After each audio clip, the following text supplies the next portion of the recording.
What is jab attestation. आज की video में हम डिटेल में डिस्कस करते हैं कि जैब के अटेस्टेशन करवाना आपको क्यों ज़रूरी होता है, कौन लोग करवा सकते हैं और क्यों करवानी होती है, और क्या हमें ये चाहिए भी कि नहीं चाहिए। ये वो सारे क्वेश्चन हैं जो अक्सर जब आप जर्मनी में स्टूडेंट वीज़े के लिए अप्लाई करते हैं या फुल टाइम जॉब के लिए अप्लाई करते हैं, तो अक्सर यहाँ पे जो कंपनीज हैं या आप चांजन कार्टे पे आ रहे होते हैं, तो ये कंपनी जो है ये आपसे डिमांड कर लेती हैं जैब अटेस्टेशन की। अब इस वीडियो में मैं आपको कंप्लीट बताऊंगा कि जैब अटेस्टेशन क्या होती है। Hello everyone, myself Syed Yaman, welcome back with a new video. आज की वीडियो बहुत ही इंफॉर्मेशन से भरपूर होने जा रही है, जिसमें मैंने आपको बताना है कि जैब अटेस्टेशन क्या होती है, क्यों करवाते हैं, किस किस को ये करवानी चाहिए। देखिए, जब भी आप अपनी डिग्री आप पाकिस्तान से लेते हैं, इंडिया से लेते हैं, बांग्लादेश से लेते हैं, तो जर्मनी की जो ऑफिशियल वेबसाइट है जिसको हम कहते हैं अनाबीन, अगर आपकी यूनिवर्सिटी अनाबीन की डेटाबेस में आती है और वो उसकी कैटेगरी जो है वो H+ कैटेगरी होती है, H+ कैटेगरी अगर वो होती है तो आपको जैब अटेस्टेशन की ज़रूरत नहीं होती। अब जब आपकी यूनिवर्सिटी H+ कैटेगरी में आ जाती है, फॉर एग्जांपल आपकी यूनिवर्सिटी है, आपने बैचलर्स किया XYZ यूनिवर्सिटी से, आपने गूगल पे जाके सर्च किया अनाबीन की डेटाबेस में और वहाँ गए, वहाँ जाके आपने अपनी डिग्री देखी, अपनी यूनिवर्सिटी देखी और आपकी डिग्री और यूनिवर्सिटी जो है वो H+ कैटेगरी में फॉल कर रही थी।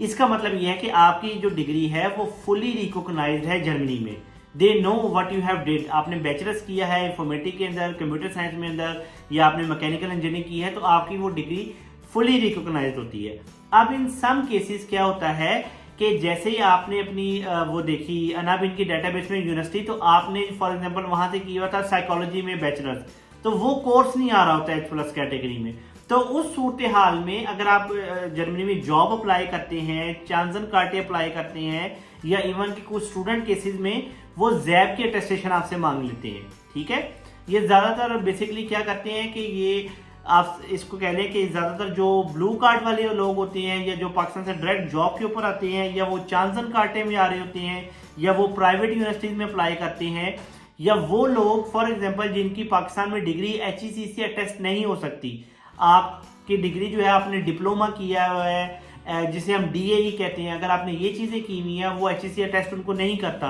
तो उन लोगों के लिए जैब की अटेस्टेशन करवाना लाजमी होता है जर्मनी के लिए। अब ये जैब की अटेस्टेशन बेसिकली क्या होती है कि ये यहाँ का एक इदारा होता है जर्मनी का, जो आपके डिग्री को वेरीफाई करता है, ऊपर प्रूफिंग करता है कि आपने जो DAE का डिप्लोमा किया हुआ है, या आपने जो पाकिस्तान इंडिया में जो आपकी डिग्री की हुई है, उसकी कंपेरेबिलिटी जर्मनी के किस लेवल पे आ रही है, बैचलर्स लेवल पे आ रही है, या आपने जो भी एजुकेशन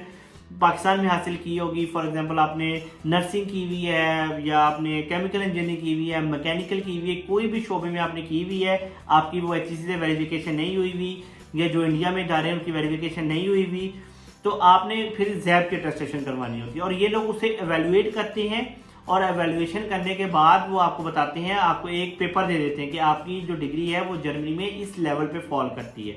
तो अक्सर लोग जो चांजन कार्टे अप्लाई कर रहे होते हैं, जो जर्मनी का जॉब सर्च वीज़ा है, जिसे हम अपॉर्चुनिटी कार्ड कहते हैं, जब लोग वो अप्लाई कर रहे होते हैं तो वो आपसे पूछता है कि अगर तो आपकी डिग्री जर्मनी में फुली रिकॉग्नाइज्ड है तो आपका डायरेक्ट प्रोसेस होगा। अगर आपकी जर्मनी में डिग्री जो है वो पार्शियली रिकॉग्नाइज्ड है या समहाउ रिकॉग्नाइज्ड है, तो वो फिर आप पॉइंट बेस्ड सिस्टम में चले जाते हैं। ठीक है, अब जब आप पॉइंट बेस्ड सिस्टम में जाते हैं तो वो आपकी जो पार्शियली रिकॉग्नाइज्ड डिग्री होती है वो कैसे करवानी है, वो जैब से करवानी है। तो ये टोटल प्रोसेस जो है तकरीबन आप समझिए कि 200-250 यूरो तक की आपकी अटेस्टेशन होती है, और इसका जो टाइमिंग है वो तकरीबन आप समझिए कि 3 से 4 महीने जो जैब का इंस्टीट्यूट है वो इतना प्रोसेस लेता है, 3 से 4 महीने का आपको वो पेपर बनाने के लिए जैब का, कि आपका जो डिग्री है वो जर्मनी में इस लेवल पे फॉल करती है। और इसकी फीस तकरीबन 200-250 यूरो है। आपने ऑनलाइन अपना अकाउंट क्रिएट करना होता है, और अकाउंट क्रिएट करने के बाद आपने वहाँ पे अपनी सारी डिटेल डालनी है, और आपने फीस पे करनी है उनकी। जब आप उनकी फीस पे कर देंगे तो आपका प्रोसेस स्टार्ट हो जाएगा, और जैसे ही आपकी जैब की अटेस्टेशन होगी तो क्या होगा कि आप लोगों को एक पेपर मिल जाएगा, और इसका मतलब है कि आपकी डिग्री जो है वो पार्शियली जर्मनी में रिकॉग्नाइज्ड है। अब इसका तरीकाकार ये है कि देखें, दो इसमें पॉसिबिलिटीज निकलती हैं। अगर तो आपकी यूनिवर्सिटी डायरेक्ट अनाबीन की डेटाबेस में आ रही है, आपका कोर्स आ रहा है, तो आपको जैब अटेस्टेशन की ज़रूरत नहीं है। अगर आपका यूनिवर्सिटी आ रही है, आपकी डिग्री नहीं आ रही, तो आपको जैब अटेस्टेशन चाहिए लाजमी। अगर आपने DAE किया हुआ है, डिप्लोमा किया हुआ है या कोई ऐसा कोर्स किया हुआ है जो HEC से रिकॉग्नाइज नहीं हो रहा और H+ कैटेगरी में भी नहीं आ रहा, तो आपको जैब इस सूरत में जैब की अटेस्टेशन चाहिए होती है।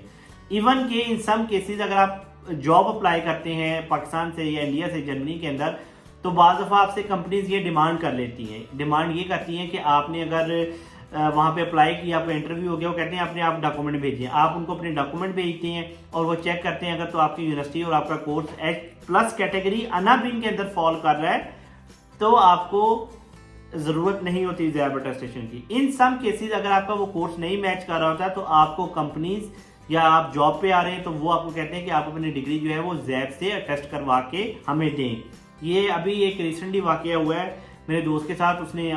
जर्मनी में था, उसने डिग्री अपनी मास्टर्स कंप्लीट नहीं किया, उसको फुल टाइम जॉब मिल गई, तो एक कंपनी ने उसे डिमांड कर लिया कि आप जो है वो आपकी यूनिवर्सिटी H+ कैटेगरी में नहीं फॉल करती तो आप जैब अटेस्टेशन करवाएं। तो ये लाजमी है, ये सारा प्रोसेस होता है जैब अटेस्टेशन का। अपकमिंग वीडियोस में मैं आपको बताऊंगा कि आपने जैब के अटेस्टेशन करने से पहले उसकी आपने लॉगिन करना होता है। आपने लॉगिन किस तरह करना है, उसमें वो बुंड ID वगैरह क्रिएट होती है। तो कमिंग वीडियोस के अंदर मैं इंशाल्लाह आपको वो कंप्लीट गाइड करूंगा, आपने किस तरह जैब की स्टेप बाय स्टेप जो है वो अटेस्टेशन करवानी है। अगर ये वीडियो आपको अच्छी लगी है तो यूरोवाइब को लाइक करें, शेयर करें और सब्सक्राइब करें। Thank you.